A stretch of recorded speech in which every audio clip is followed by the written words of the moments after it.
Hey everyone, welcome into another edition of the Boys and Girls Show. I am Jane Slater, joined by my co-host here, Bobby Belt. And before we get going here, your engagement, your tuning in, your liking, your subscribing, it all matters to us. And that's why we put right here below, youtube.com/Cowboys TV. Go ahead and hit us with the little subscribe button. Well, Bobby, I don't know about you, but I am subscribing to this team. Not that I wasn't subscribing after the near win against the Tampa Bay Bucks or the win on the road against the Chargers, but I felt like this was a real statement game, albeit not against a Patriots team that we're used to seeing, but their first win on the road since 1987. Fascinating for me as we're getting ready to go into overtime that the last time they got a win was an overtime win. Herschel Walker and Tom Landry, of course, coach and player on this roster. Your initial thoughts from this game? It's the type of game that championship teams win. They didn't look like a championship team, but that is the type of game that a champion wins, when everything is working against you and you're on the road and you're against a Hall of Fame coach and you still manage to pull it all together and make it happen. And so that was my biggest impression, is that it was not their best performance, but I think it was honestly potentially their most encouraging victory of the season because of that. Yeah, I'd have to go with that too because, to your point, I've still been waiting to see this signature win from Mike McCarthy. And there were, the clock management situations still a little confusing, but he is the aggressive coach that we've all been wanting in Dallas. He's a guy that doesn't seem afraid to go for it. And it feels like it's a little bit of a mix between instincts and analytics at this point with him. But to be able to get your team to buy in the way that they do, and for me, Bobby, it's not just your starters in the way that they play. It's guys like Cedric Wilson who step up. Or, Terrence Steele this year, the way that he stepped up. And so for me, I think you don't have and we'll get into an MVP discussion here in a little bit, but I don't think you have a signature MVP on this team. I think that this team is showing us just how selfless they can be in the way that they play week in and week out. And that's what I think makes this such an intriguing team now in the East. It's really amazing because, they were so fractured, it felt like, last year in a lot of ways, both on the field and in the locker room. And I think a lot of that has been repaired this season, and that, as you mentioned, they are playing so much like a team. And that's been a big benefit to them, and you see the culture seems so much stronger this year. And I think a large credit of that is to Dan Quinn and the way he's kind of changed the energy on defense, and it's a big reason why we talk about them being where they're at on in terms of in the NFC East and as an NFL contender, and in really a strong hold on this division as they head into the bye week. Yeah, it is. Well, they're up 3 games in the NFC East after 6 weeks. Dallas has had a 3-game lead this early in the season since 1995, when they led by 3 games after 4 weeks. Bobby, what's significant about this when we talk about playoffs when they're 5-1?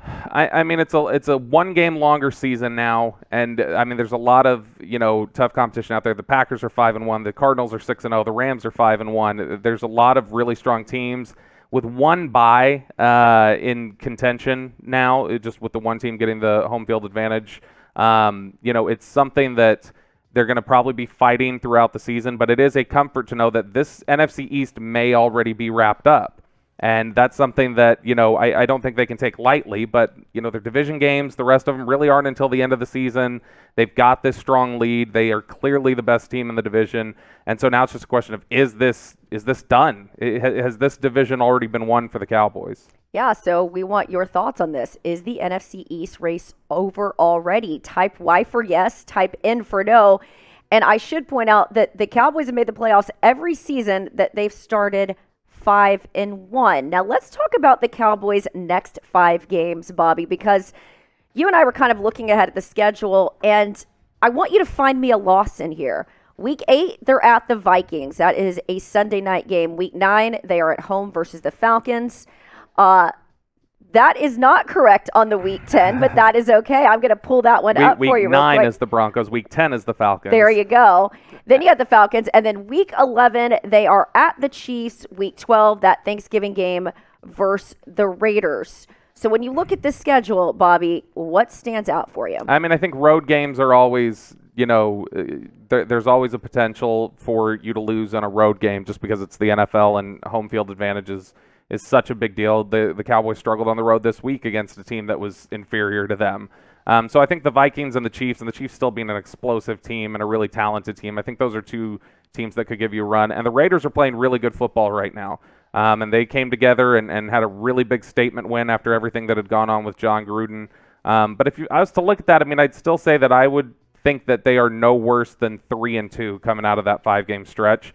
And realistically, they could, be 4-1, 5-0. They are, I think right now you have to say they're the best team of those 5 that you see up there. Absolutely. All right. Well, what is special about this team and what is significant is Dak Prescott under center. Of course, a lot of us saw the final play in overtime.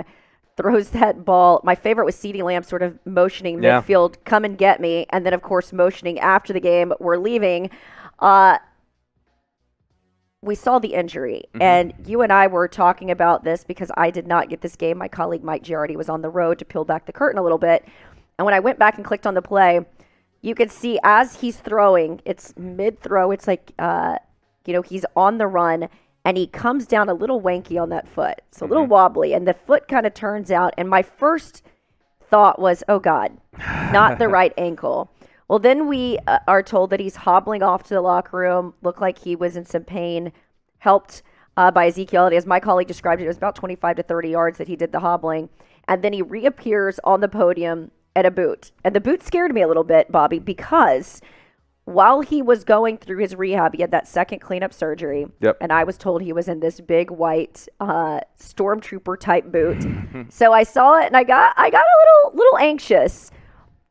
But what I love about Dak is he says, you guys have got a week off. I wanted to give you guys something to talk about, and he'll be fine.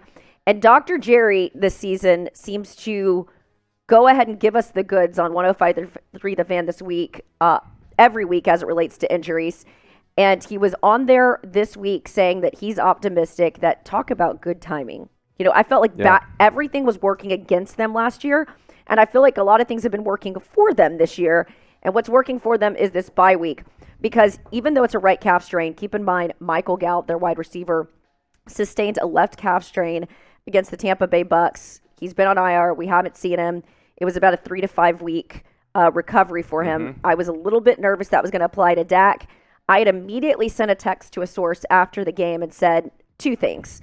Should we be worried because the initial injury was on the right ankle? Is the right ankle connected to the right calf? In other words, the shoulder got strained because you were sort of overcompensating for the ankle. Any chance we have a problem here? And I've never gotten a more dismissive text. In other words, they weren't that worried about it.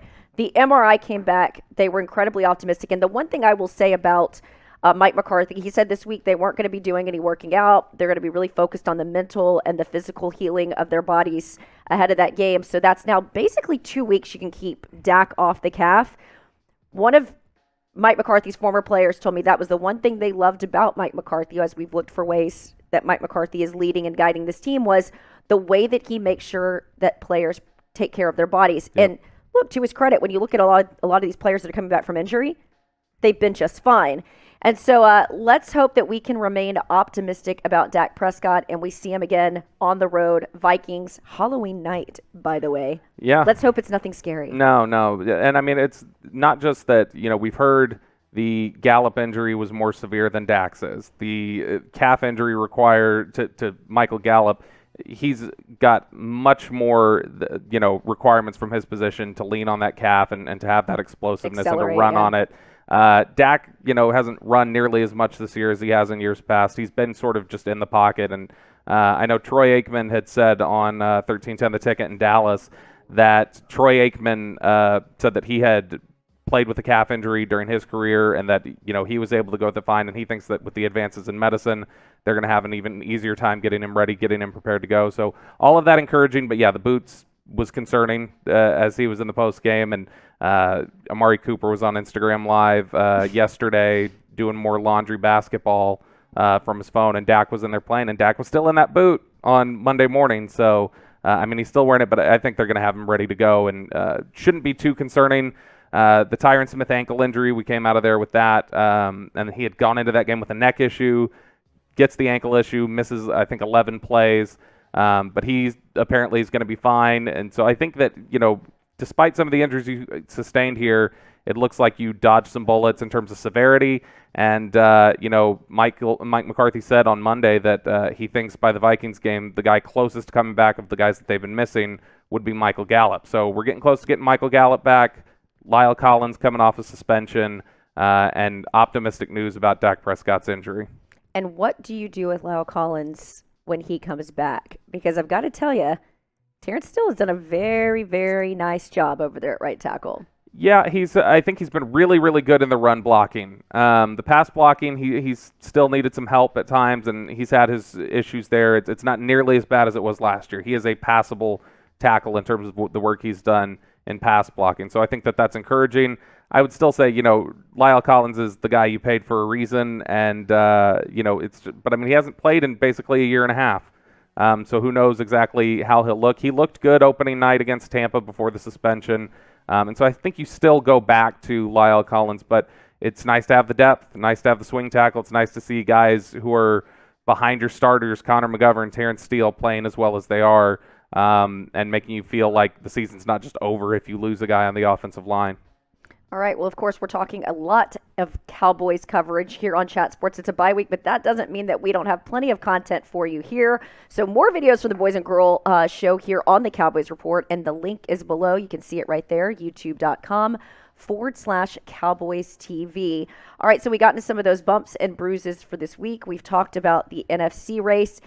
I think the biggest discussion that you and I really want to get into is the MVP conversation, and we can't possibly fit that into this show. No. So that means you're going to have to stick around and tune in for the next one. So tune in later this week. Why we don't think he's just Defensive Player of the Year, but why Bobby Belt here thinks that Diggs should be one of your MVP candidates, a defensive player. So tune in. We appreciate you so much. And like I said, subscribe, like, give us your comments, and find us on Twitter. We are always open to constructive criticism.